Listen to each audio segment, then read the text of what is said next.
Alright, welcome back to Crabby. Today we're going to do a full setup and rules breakdown for Tekhenu Obelisk of the Sun, which is a board and dice published game. And this is probably one of their T series games. They had a whole thing of starting games with T's. Anyway, not important. Now this game came out quite a few years ago, but it still holds up. It's pretty good. It is a medium to heavy Euro game.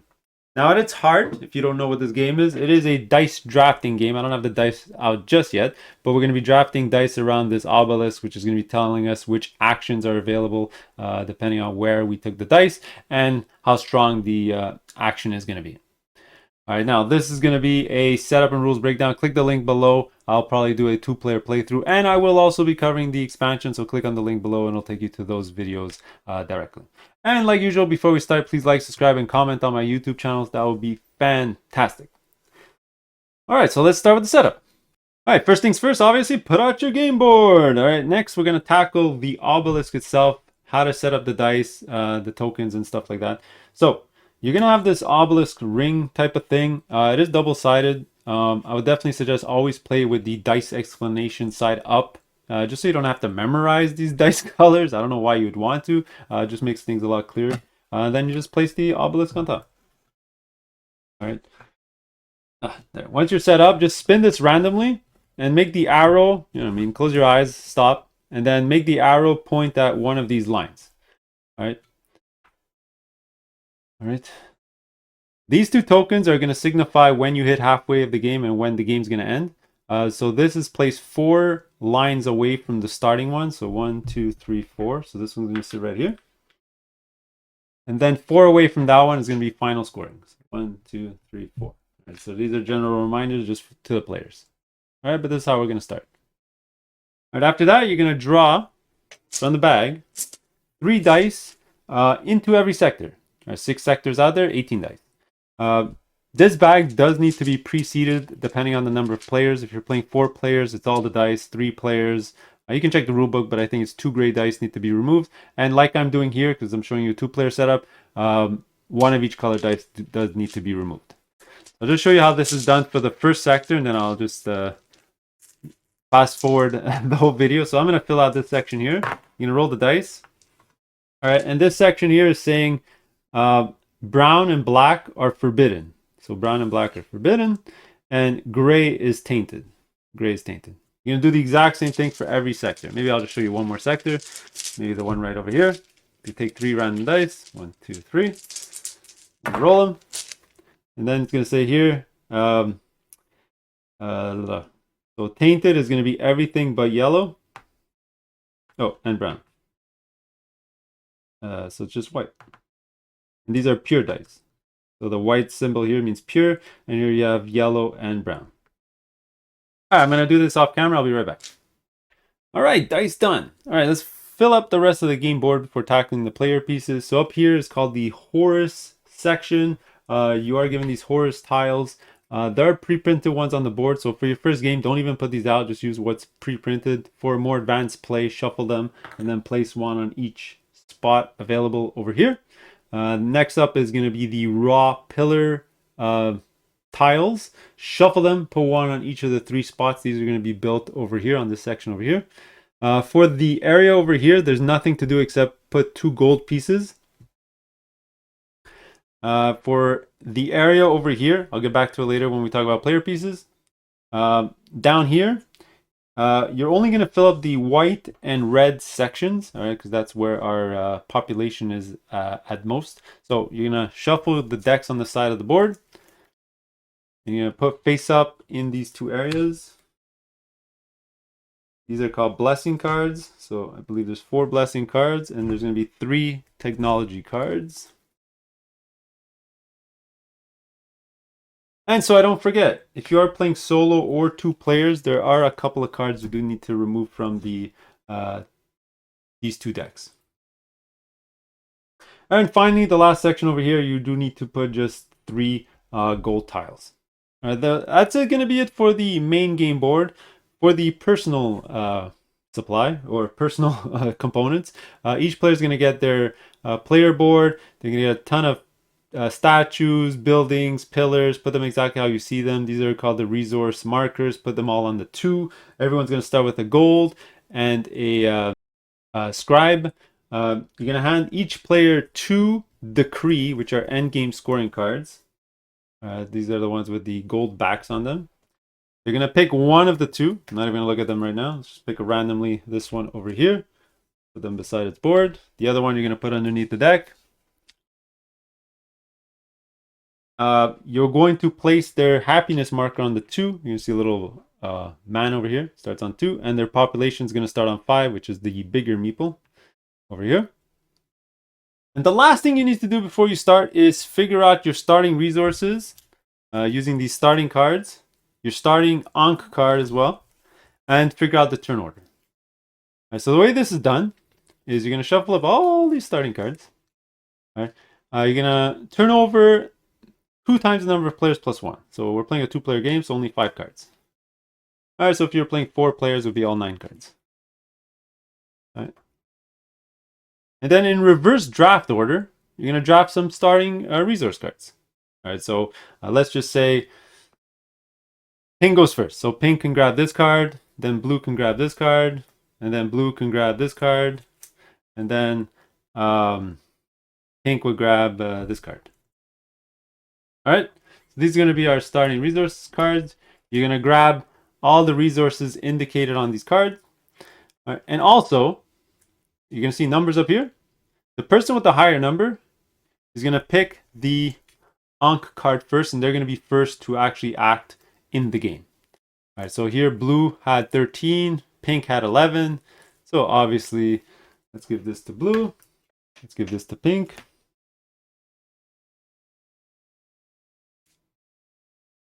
Blue is going to pick first, so they're going to take the gold card. I'll pick second. I'll take the happiness card. These 2 can sit off to the side of the board for later. This one wasn't taken. We can get rid of it. And then we'll set the turn order according to who got their Ankh card first. So blue's going to go first and pink will go second. All right, so that's going to be the setup. Let's go to rules. Just to show you a random setup here, gain your resources. So this is the pink player, get whatever was on your starting card, get extra free actions that you might have gotten out there, free happiness and so on. Keep your resources. You do discard your starting cards, you don't need them again, but keep your Ankh card beside your player board. These are going to come into play during the Maat phase when we reset the turn order over there. All right, now let's go to rules. All right, quick game overview here of Tekhenu. So like I mentioned in the intro, this is a pure dice drafting game. So on your turn, when it is your turn, you're going to draft exactly 1 die, no more, no less. You'll draft that die, and that die will tell you which action you're going to be performing, and the pip value is going to tell you the sort of strength or limitation you might have by doing that action. All right, so for example, if you wanted to do a Horus action, by the way, you are going to notice that the 6 different slices of this circle, each are represented by their own action area. All right, and those are represented by gods. So this is Horus, you have Ra, Bastet, so on and so on, Osiris. But anyway, if you want to do a Horus action, which is up here, then you'll have to draft one of these dice. If you want to do a Ra action, you have to draft one of these dice. A Bastet action, draft one of these dice, so on and so on. You sort of get the gist of how that works. All right, the sort of pip value is going to give you some limitations or the strength. So for example, here, if you want to do a Ra action, it's not really the strength, but it's going to tell you which of the pillar tiles you are going to be building. So by drafting this 1, I'm going to build this pillar, and by drafting the 3, I'll be building this pillar over here. All right, and that's what we're going to be doing. All right, so when it comes to your turn, you'll draft a die, do the action, move on to the next player, and go around the table. Then it'll go back to you. By the way, you don't just go around the table, you actually go in turn order. So remember to go in the order of these of your turn over here. But in a 2-player game, you're just going back and forth, and so on and so on. All right, I'm going to mention a few things right now. All right, first, what are these scribes for? I'm not going to mention this again for the whole video, but scribes just like Castles of Burgundy, they change the pip values for you. So you can go up or down by 2 by using a scribe. So you can make a 1, a 2, or a 3, but you can't make it a 6. You don't loop around. All right, so you can make a 4, a 5, or a 6, or a 3 or a 2. All right, for example, and that's what scribes are for. Also, when grabbing dice, all right, you're going to notice 3 different levels. So you're going to have pure dice, which are in this section here. You're going to have tainted dice, and then you're going to have forbidden dice. Right, so you can never draft a forbidden dice unless you have certain technologies or cards that let you do so. Hint, hint. But essentially, don't even look at the inner circle. You can't draft them. All right. When drafting pure or tainted dice, they don't really change the action you're going to perform. It's just when you play the die on your board. So for example, let's say I did this action over here. I took the 4. I'm going to put the die on my scales. All right. This is going to go on the left-hand side. All right, this sort of keeps track of the game, and it also is going to come into play during the Maat phase. All right, that's where we're going to sort of do the turn order. All right, but that's how that works. You draft a die, perform the action according to the pip value, and then put the die on your player board. All right, and then it's going to go on to the next player. So let's say for whatever reason, blue wanted to do this action, puts it on his board, does the action, loops back to me. I perform another action. Let's say I want to do this action. This is a tainted die. I'm going to grab this, put it on my tainted section, perform the action, and move on to the next player. All right, so that's how the sort of game system works. Just a quick overview on how the round structure and the game length is. Click on the link below. I'll talk about it later on. But essentially, after everybody drafts 2 dice, that's when this obelisk is going to rotate. All right, so draft another 2, draft another 2, draft another 2. And you're going to notice that it takes exactly 8 rotations before we get to the end game scoring tile. So once this thing rotates 8 times, we point over here and then go to end game scoring. So that means 2 dice times 8 is 16 dice, 16 actions. So you're only going to do, at its core, 16 actions in this game. Yes, there's ways to get more actions, but you're going to have 16 to about 20, 24 actions in the game. All right, so keep that in mind. All right, so how we're going to learn how to play? Very simple.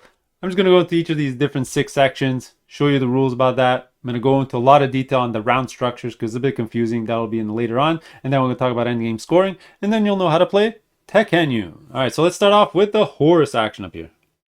All right, the Horus action is all about building your statues, which are these meeples on your player board, out onto the game board. All right, so first things first, I want to do that action. Let me draft a die from this section. Let's grab the 6 for whatever reason. Next, the cost is always going to be granite, which are the black tokens. All right, and you're going to see here a question mark because the cost is indicated below the statue you want to build. So the first statue build is always going to be the one furthest to the left. It's going to cost you 4.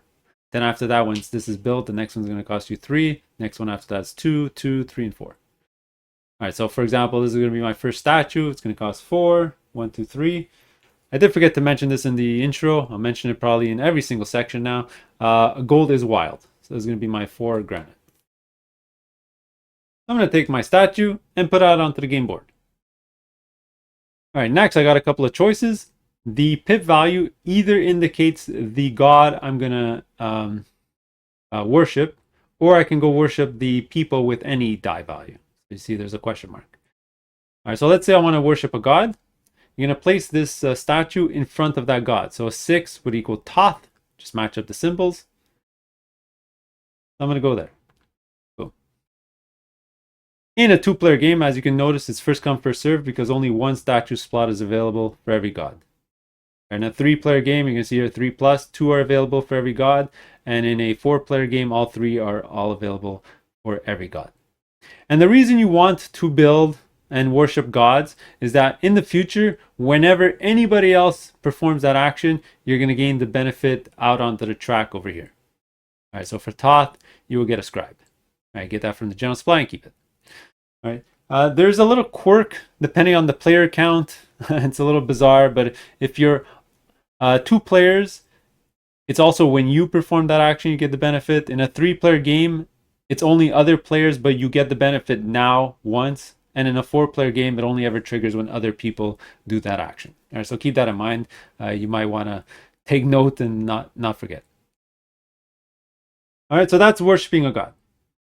The other option is worshiping people. All right, there's 2 options here. You can go out onto the resource track over here, as you can see with the Osiris symbol. This is the Osiris section. And you're going to build it either on this slot or this slot. This is going to come into play during scoring. All right, you're going to score extra by putting these statues, but you're also going to gain these gold tokens depending on which one you take. So if you go here, you're going to take this into your personal supply. The other option is Hathor section over here. And you can build a statue either here or here. And just like the resource one there, you'll also get a gold for building in these two spots. All right, but you're also, as you can see over here, you're going to score 3 points for each of your pillars in the same row or column. So let's say, for whatever reason, if I had 2 pillars like this, and then I built a statue here, I would score 6 points because I have 2 pillars in the same column. All right, but that'll happen much later when I talk about the raw action, putting out pillars over here. All right, but that's basically putting out your statues. You're going to worship a god or worship people. All right, up next is the raw action. I'm reshooting this part of the video just because the pillar was in the way. But anyway, you want to take the raw action, you're going to take one of these dice, and it deals with building pillars out here on the temple board. All right, so the number you're going to draft is going to indicate which of the pillars you're going to build. So a 1 or 2 is that one, a 3 or 4 is that one, and a 5 and a 6 is that one. So let's say I want to build the 3 or 4, maybe I want to draft this die. Don't forget, always put this on your player board on the correct scale side. All right, so I'm going to build this. The cost for all the pillars are indicated on the top. So this one's going to be 2 limestone and a granite. Whatever the cost is, you pay to the general supply from your personal supply. Remember, gold is wild, and everything is up there. So that one's going to be 4 limestone, and that one's going to be 3 limestone and a granite. All right, so once you decide which one you want to build, all right, you're going to take it. First things first, all right, there's 5 steps to this. Now the first one is you're going to score points equal to the which one you took. All right, so I took that one, so it's going to be 2 points. 1, 2. The next 3 steps are right next to the board over here. So you're going to score a point for each building on the same row and column of where you built it. All right, so if I built it right over here, for example, I'm going to score 2 points. 1 for this building and 1 for that building. If I built it here, I'll only score 1 point for that building. It doesn't matter whose building it is, you'll score those points. Also remember, you can rotate this however you like because the next step is you're going to score for borders. All right, so if I match up this board over here, that's going to be a point. If I match up the board over here, that's going to be a point. All right. If you go in the corners, you're going to notice that there's a +1 point for borders. So if I put this right over here like this, I match this border and this border, so that's going to be 4 points. It's going to be 1, 2 for this one and 1, 2 for that one. All right, but let's say I want to do this. So it's going to be 1 point, 2 point, and 1 border, 3 points in total. 1, 2, 3. After that, you're going to gain the benefit of what you covered. So this is going to be a bread. I'll get a bread from the general supply, add it to my personal supply. And the last thing you're going to do is you're going to put a pillar on it. And if the shade of the pillar tile matches the current shade of the raw section, all right, so this is a shaded area, and this is the tile was a shaded area, that means I will activate the tile, which means get another victory point in this case, but you can get different things, gain population, gain 2 gold. So if this was night time like this and I built this one instead, I'll gain 2 gold. Right, if it was daytime over here without the shade, then I would get 3 population. All right, so it always has to match the current shading of the raw section. That's it. Those are the 5 steps you're going to do for raw. All right, don't forget to take the die. Up next is the Hathor action, which is adding buildings. That's how we add these buildings out onto the outside of the board. All right, which are these buildings up here on your player board. Now, the cost of putting out a building is bread, and that's not, I repeat, it's not this bread. It's the actual space that you want to build on has a bread indicator on it. So this one costs 4 bread, 3 bread, 2 bread. So the ones in the middle are 4, and then it gets less as you go out. All right, so let's pay that bread. So let's say I pay 3 bread. Again, I can use a gold as a wild, so that's 3 bread in total. I'm going to take my leftmost building and put it out on one of the 3 spots. All right, so let's say I want to put it here for whatever reason. And so I paid the cost of the bread, I put out the bread. Next, I'm going to gain resources for every square that's free on the same row or column. So because I put it here, I'm going to gain 1 of each of these. I'm going to gain a granite, 1 bread, not 2, 1 bread, 1 limestone, 1 parchment, and 1 fate token. You get all that stuff from the general supply and put it into your personal supply. If I were to put it here instead for only 2 bread, I will gain 1 parchment, 1 bread, 1 fate token. You don't gain anything from here. All right, there you go. The second thing here is for each of your pillars in the same row, you're going to score 3 points. So for whatever reason, let's say this one was free and I built it here, I will gain a fate token, a limestone, a parchment, a granite, and then score 3 points. And then the best benefit of taking this action is you're going to raise your population according to the pip value. All right, so let's say I did this action with the 4. After building the building and gaining my benefits, I would move my thing 1, 2, 3, 4 over here. Again, don't forget to put the die on your player board. That was a tainted die, put on my tainted slot. All right, up next is going to be the Bastet action, and this is just about gaining happiness. Very simple. Draft a die. Let's say I wanted to draft this 4. And first, it's going to cost me 2 papyrus. Grab 2 papyrus for my first supply.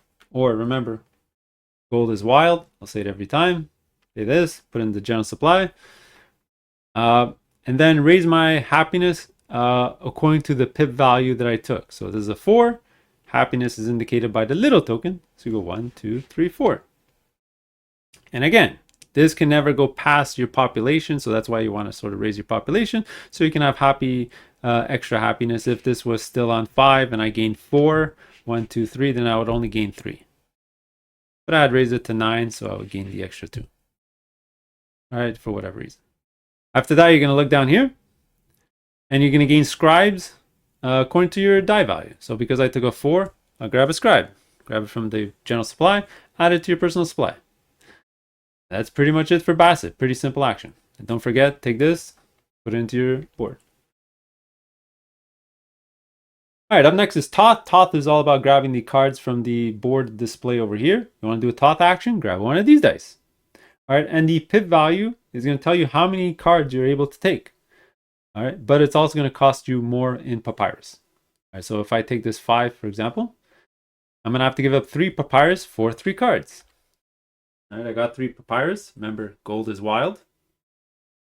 Put that into the general supply, and I paid the cost. Grab any 3 cards I want. Now you can't just grab any 3. There is a little restriction. Your happiness indicates the range of cards you can take. All right, because my happiness is here, I can grab a red or a white card. All right, so I'm looking over here.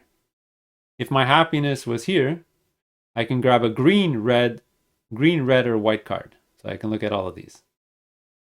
And I did forget to mention during the Hathor section of the rules, maybe I'll write it in a little note, when anyone's population hits the green or blue section, that's when you reveal these cards. A little note there, but very important.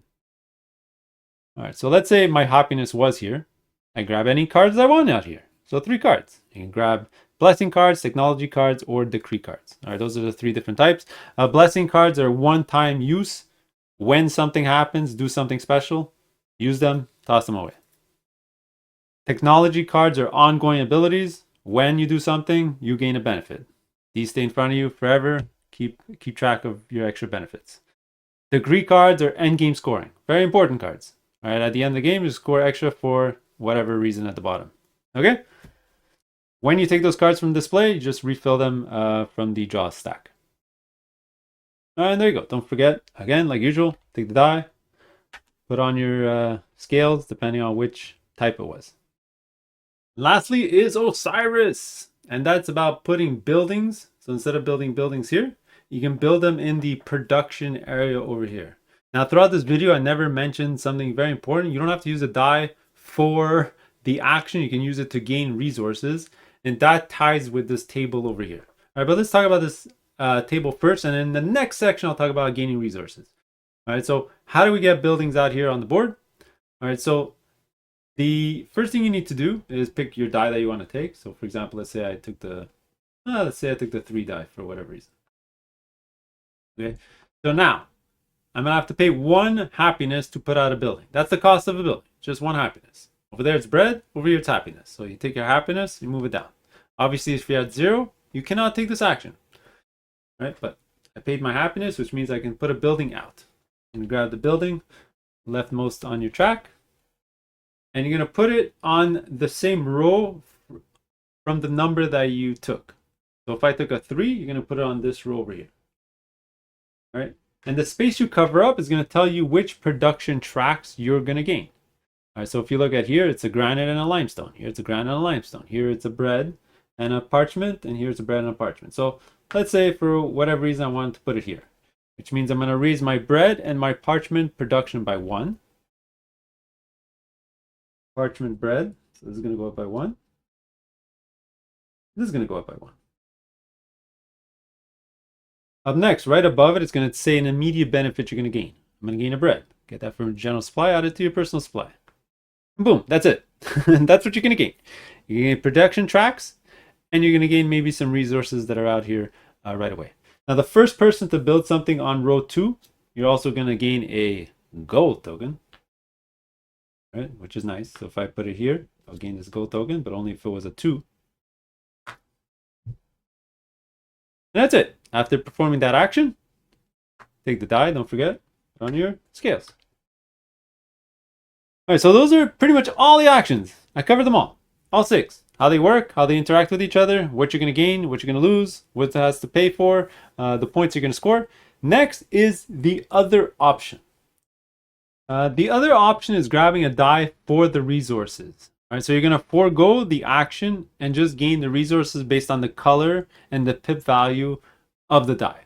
All right, so I know up to now I've been saying it's a dice drafting where you do actions based on the section, and yes, you're going to do that 95% of the time, but then after, when you're going to go low on resources and you really need resources, you're going to do a resource action. I'm going to do this random example. So the die colors, so I don't forget, match the 4 different resources you're able to get. Gray is the only one that doesn't stand for anything. You can't do this with a gray die, but let's say I want to get a yellow die that's going to generate papyrus, brown die is bread, black die is granite, and white die is limestone. So for whatever reason, let's say I want to generate 5 granite. I'm going to take this 5 die, and it's still going to go on my scales. Okay?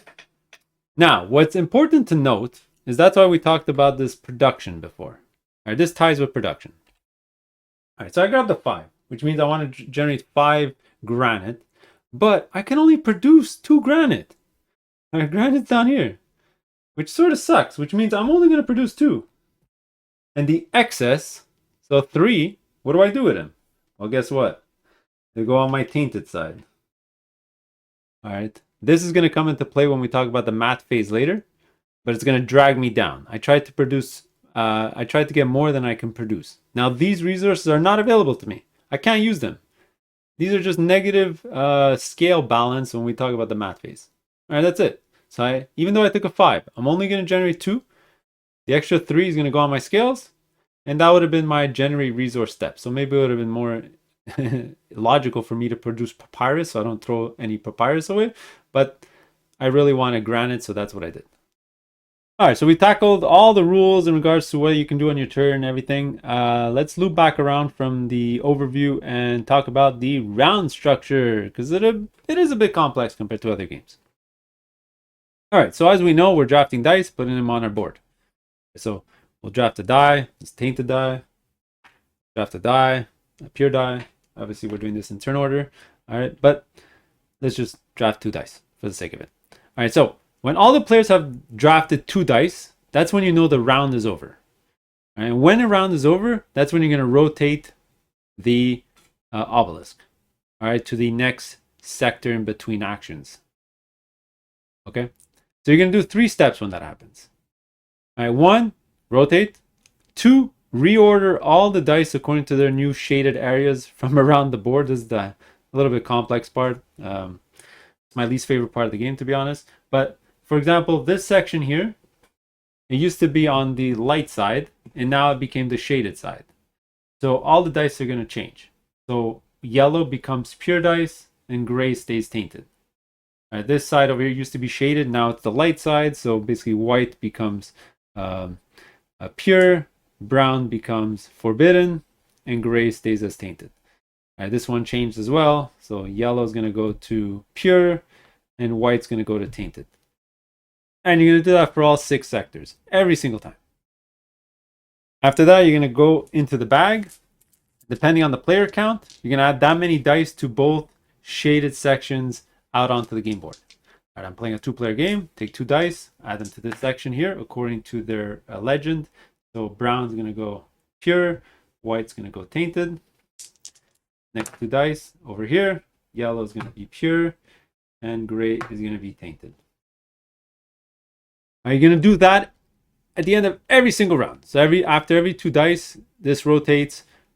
Reorder the dice, add X amount of dice back to the game board. All right, there's other things that can happen. So that was end of round. If you got to your 4th dice, before rotating and adding stuff, you're going to do a Maat phase, which is reordering the turn order. All right, so again, I'm just going to do a random example. Let's say I grab this die and I grab this die for whatever reason. Obviously performing those actions throughout the game. Now, when everyone has 4 dice, that's when we're going to do a Maat phase. All right, and the way this works is you're going to do the math of the difference of the scales, right? So this side is 11, this side is 8, so I'm at a +3. You're going to take your token over here, and you're going to put on that number. Oh, and before I forget, you can actually shift the scales with faith tokens, and you want to do that because you can't carry faith tokens from round to round. So in this example, obviously, I'll put it on this side so that it becomes closer to 0. So now it's actually 11 to 9, which is 2. I'm just going to do a random example. Let's say blue drafted some dice and they got to -5. They weren't calculating it properly. They just got to -5. All right. You're going to notice that if you're in the positives, you never lose points. But if you're in the negatives, you can lose 1, 2, or 3 points. Because they're at -5, they're going to lose a point. If they were over here, they'll lose 2. And if they're over here, they'll lose 3. You can't go past -10. And this is going to sort of be the new turn order. The person closest to 0 is going to be first player. All right, so this is going to go to 1, and this is going to go to 2. On any ties, right, because you can be at +2 and -2, the tie is going to be broken to whoever has the higher Ankh card from before. All right, so if I had a 2 and he had a 1 and we were both at 2, then I would break the tie and I would go before him. With the new order established, now you can take the dice from your personal board and throw them back into the bag. Any fate tokens that you had in your display, any fate tokens that you used, any resources that were on the tainted side, all of those get thrown back into the general supply, not personal supply. You don't keep anything that was here. It all gets thrown away, whether you use the fate tokens or not as well. You all do that. And lastly, everyone puts their cards back on the table. These Ankh cards. I forget where the other ones are. I think I'm missing one somewhere on the board. There you go. And in turn order, you get to draft them again. All right, so let's say pink gets this one, gets a gold from the general supply. And let's say blue now takes this one because they want the fate token. They get that from the general supply, add them to personal supply. And then you move on to the next round. Obviously, you would do this whole Maat phase setup before adding dice because there won't be enough dice in the bag. But once that is done, you put them in there.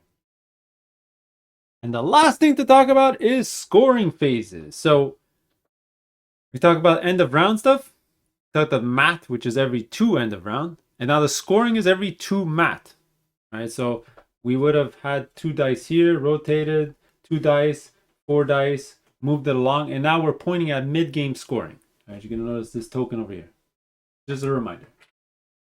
All right, so along with the Maat phase that we just explained, redoing the turn order and all that stuff, getting new cards, you're also going to do scoring. Now, my memory sucks. I always do the scoring with the back of the rulebook because there's everything that you're going to score over here. So just go in order. Also, you're going to notice on the game board, these white hourglass symbols, those are what you're going to score. All right, so first things first is the production area over here. Each column is going to score 3 points for whoever has the most buildings and statues in that row. So if you had statues, they count for both the left and right hand side where you built them. All right, I believe tiebreakers are whoever has the lower value building on the track. Up next, you're going to score the temple. You get a ton of points over here. You're going to score twice, actually. So every single building and pillar you have out there is going to score a point. All All right, that's the first one. And then you're going to score a point for each of your own buildings and pillars of the same row. So you're going to go through each of your pillars and buildings and score extra points. All right, that's the second one there. Up next, you're going to score your happiness, which is over here. So 3 points per each triangle that you reached. At this point here, everyone scores 0. But if I would have got it here, you're going to notice a little triangle. So let's say if it was like this, a little triangle here. My happiness is here. I'm going to score 1x3. So 3 points. Those are the 3 things from the main board. Up next, you're going to go to your personal board. If you ever reached 6 of any production track, you'll score 2 points for each of those. You'll score for your buildings if you got up to here. So you're going to notice some points. So if you build all your buildings, you'll get 5 points. And lastly, you need to pay bread according to how many buildings you have out. So right now, let's say this was a scoring phase. I have to pay 2 bread. I don't have bread. For every bread that you can't pay, you'll lose 3 points. All right, so you calculate all that stuff on the point track, go up or down depending on what you can pay, what you can't pay.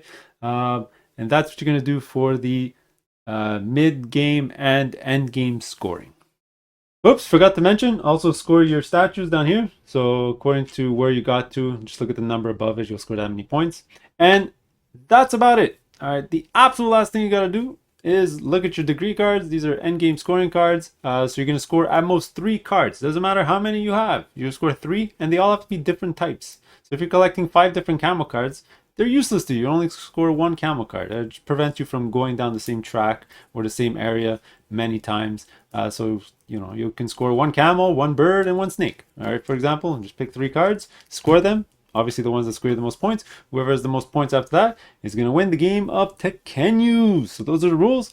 Let me know in the comments below if I made any mistakes. Click on the links below for the other videos for this game. I'll see you in the next one. Later.